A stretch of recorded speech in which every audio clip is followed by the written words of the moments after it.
In the 1950s, psychiatrist Robert J. Lifton traveled to post-war China to study survivors of Chinese communist re-education camps.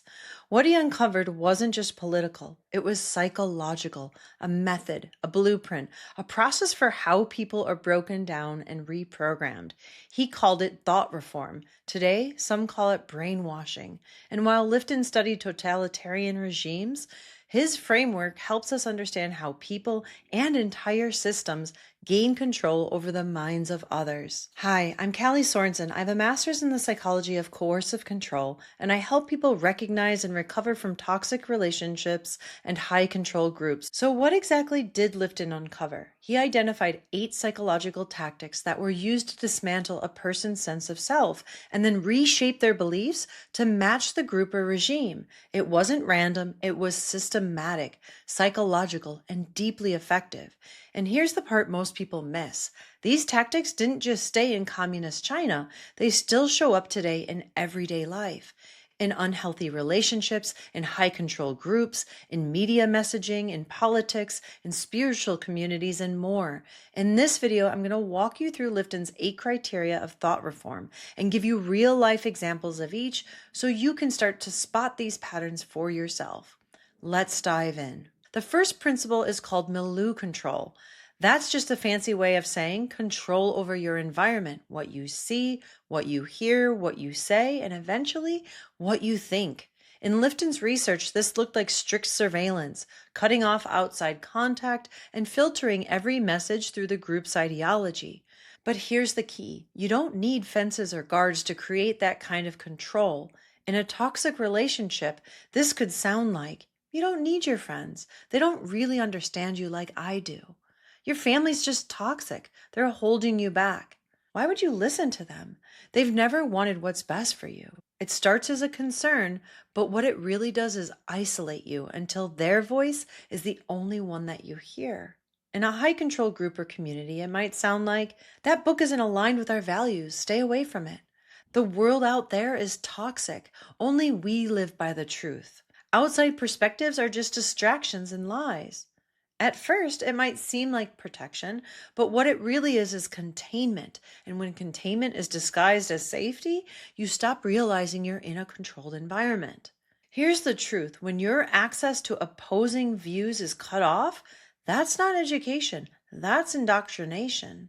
The second tactic is called mystical manipulation. This is when a group, a leader, or a belief system claims its power comes from a higher source, divine will, sacred destiny, the universe, the mission, the calling, something bigger than you and bigger than logic that you're not supposed to question. In Lifton's original research, this looked like spiritual language layered over political ideology, where obedience was called enlightenment and doubt was framed as moral failure. But today, this tactic is everywhere. In a spiritual group, it might sound like, you were divinely guided here. Your pain is part of your awakening, but only if you stay on the path. Leaving this group would block your spiritual evolution. In a toxic relationship, it could sound like, we were meant for each other. This is a soul contract. If you walk away, you're never going to grow in the way that you're supposed to. In political or activist spaces, it might sound like, history chose us for this moment. There's no time for questions. We're on a mission. If you don't agree, you're not just wrong, you're against the greater good. Here's the danger. Mystical manipulation makes the group or the leader feel untouchable. Because if you doubt them, you're not just being critical, you're being disloyal, disobedient, or even spiritually lost. It uses fate, meaning, and morality to bypass your logic, to stop all critical thinking and shame you for asking questions. Because once a belief becomes sacred, it becomes dangerous to challenge. The third tactic is called demand for purity, and it creates a world where there's no room to be human, no space for doubt, no space for complexity, no space to make mistakes. You're expected to live up to an impossible ideal, morally, spiritually, ideologically, and emotionally. And if you fall short, you're seen as weak, disloyal, uncommitted, or even dangerous.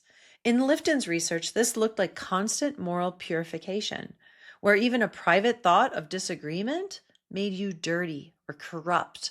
But this doesn't just happen in totalitarian regimes, it shows up in everyday life. In high control spiritual spaces, it might sound like if you still have doubts, your faith isn't strong enough. You let the devil in by thinking like that. If your vibration was higher, this would not be happening. These examples target the fear of imperfection and frame personal pain as spiritual failure, classic purity conditioning. In relationships, it might sound like, if you really loved me, you wouldn't need boundaries. Real healing means choosing the relationship over your fear. This is just your trauma. If you were evolved, you'd stay. These highlight how emotional compliance is framed as love or growth. In activist or ideological spaces, you could hear something like, if you're not 100% with us, you're against us. That's a microaggression. Own it or step aside. If you're uncomfortable, that means it's working. These show how purity culture can weaponize moral language to silence doubt. And here's what happens next. People stop showing up as themselves. They hide, they perform, they trade intuition for approval, they trade curiosity for compliance. They stop asking, is this true for me? And they start asking, will this make me look pure enough to belong, to keep this connection? Because when you're punished for just being human, that is not growth. That's control. The illusion of purity keeps people walking on eggshells, afraid to be real, afraid to have feelings, afraid to be human. The fourth principle is confession, but not the kind that heals you. In thought reform, confession isn't about healing, growth, or repair. It's about control. Lifton observed this in re-education camps, where people were forced to confess their doubts, mistakes, and impure thoughts, sometimes publicly and often repeatedly, until their personal identity collapsed and was replaced by loyalty to the group. But here's the thing, you don't need a prison camp or political regime to see this in action. You just need an environment that equates vulnerability with virtue and privacy with betrayal. So where does this confession show up today? In spiritual or coaching communities, you could hear, you need to confess your resistance. It's blocking your growth. Be radically honest with the group so we can hold you accountable. If you're hiding something, you're out of alignment. Speak your shadow or you'll stay stuck. In intimate relationships, you might hear, if you really trust me, you'd tell me everything. Transparency is real love. Secrets are betrayal. If you have nothing to hide, what's the problem? Don't hold back. I just want the truth. Of course, until they use this all against you. In public spaces or online, it could be forced apologies, performative vulnerability, confession as content, regret as currency, public shame rituals where silence equals guilt and privacy equals proof that you're hiding something. So confession can be healing when it's chosen, when it's in a safe, healthy environment. But when it's demanded, tracked, or turned into performance, it becomes a tool of compliance. They can use it against you. And you begin to believe that your worth is tied to how much you expose. Confession becomes currency for belonging, and withholding becomes betrayal. But here's the truth. Real healing honors your timing, your agency, and your right to choose what's shared or not. Manipulative systems want your secrets, not to hold you, but to hold them over you. The fifth principle is called sacred science. It's the idea that the group's beliefs are not just right, they're untouchable. They're framed as absolute truth, backed by authority, divine wisdom, or even settled science. But in reality, they're closed off to any true, real questioning. Lifton called it sacred because these beliefs are treated as holy, immune to doubt, beyond critique, and off limits to logic. You're not invited to think critically, you're expected to trust completely. So where does sacred science show up today? Well, in religious or spiritual circles, you might hear, this teaching was divinely revealed. No one gets to question it. The guru said it, so it must be true. Only the spiritually evolved will understand this truth. If it feels wrong, that's just your ego resisting. In self-help coaching or wellness spaces, if it's not working for you, you're not doing the work. Your resistance is the reason you're stuck. Don't overthink it. Trust the method. Results come after full surrender. Everyone who succeeded has followed this process. It never fails. In political or ideological systems, they might say, the science is settled. There's no room for debate. That's misinformation. No credible person believes that. If you're uncomfortable with this message, it means you have privilege to unpack. You need to get your head out of that conspiracy culture. Sacred science doesn't just teach you what to believe, it tells you you're wrong for even asking. It turns belief into dogma and disagreement into betrayal. And once disagreement feels dangerous, curiosity dies, critical thinking dies, and control quietly takes their place. Because if the truth is really that solid, why does it need to be protected from your honest, genuine questions? The sixth principle is called loading the language. This is when a group uses specialized, emotionally charged words and phrases to narrow how people think and to limit what they're allowed to say.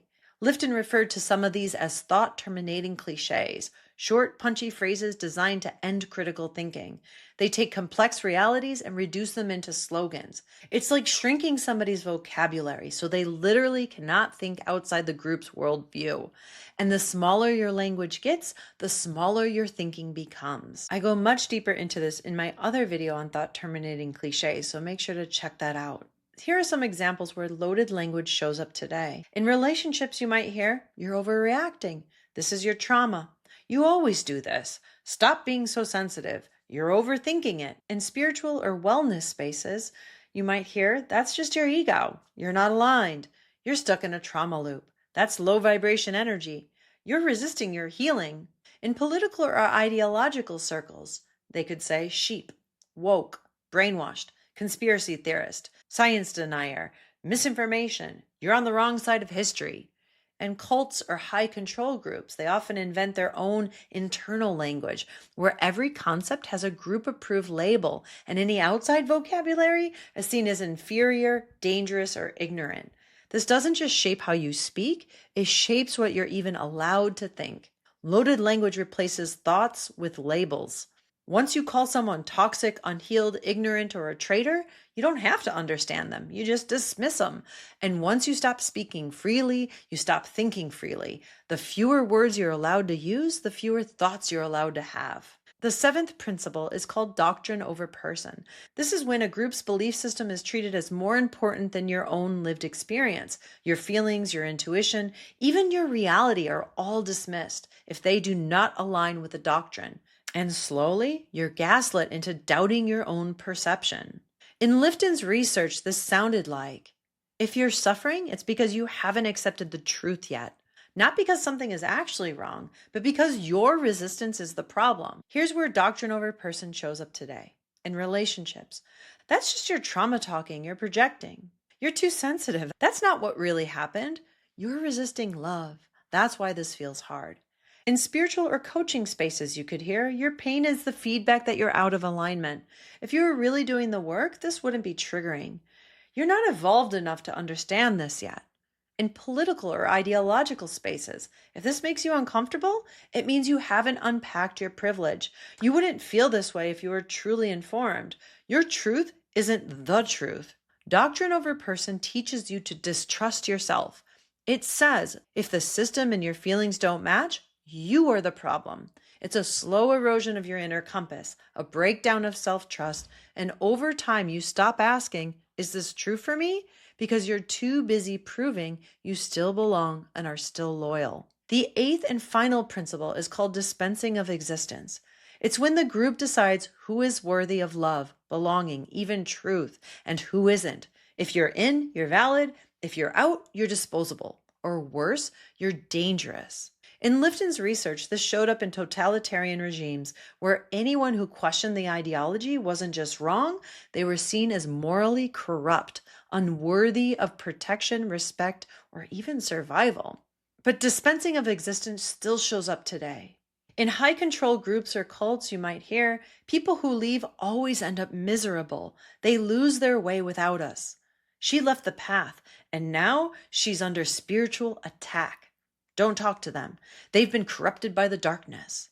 In relationships, you could hear, if you set that boundary, don't bother coming back. If you loved me, you'd stay no matter what. If you leave, you'll never find someone who understands you or loves you like I do. In ideological or online spaces, you don't deserve a platform. If you believe that, you shouldn't even be here. They're a fascist. They're a terrorist, an abuser, a racist, anti-Semite. Don't even listen to them. Dispensing of existence is the final lock in the system of control. It tells you you only exist safely if you obey. It weaponizes belonging, using shame, fear, and abandonment to keep people compliant. And once a group convinces you that life outside them isn't safe, they don't need to trap you. You'll stay trapped on your own.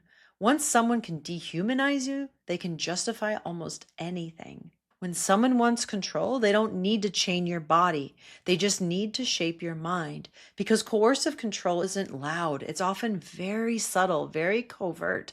It can sound like love. It can sound like unity. It can sound like certainty. But if it punishes curiosity, if it silences your question, if it uses shame to demand loyalty or you're walking on eggshells, that's not empowerment. That is programming. Make sure you check out my next video on thought-terminating cliches, the hidden language of control. And if you're ready, I offer one-on-one support to recover from unhealthy relationships or groups, or you can check out my online course, Become Ungroomable, because the more clearly you understand how control works, the harder you are to control.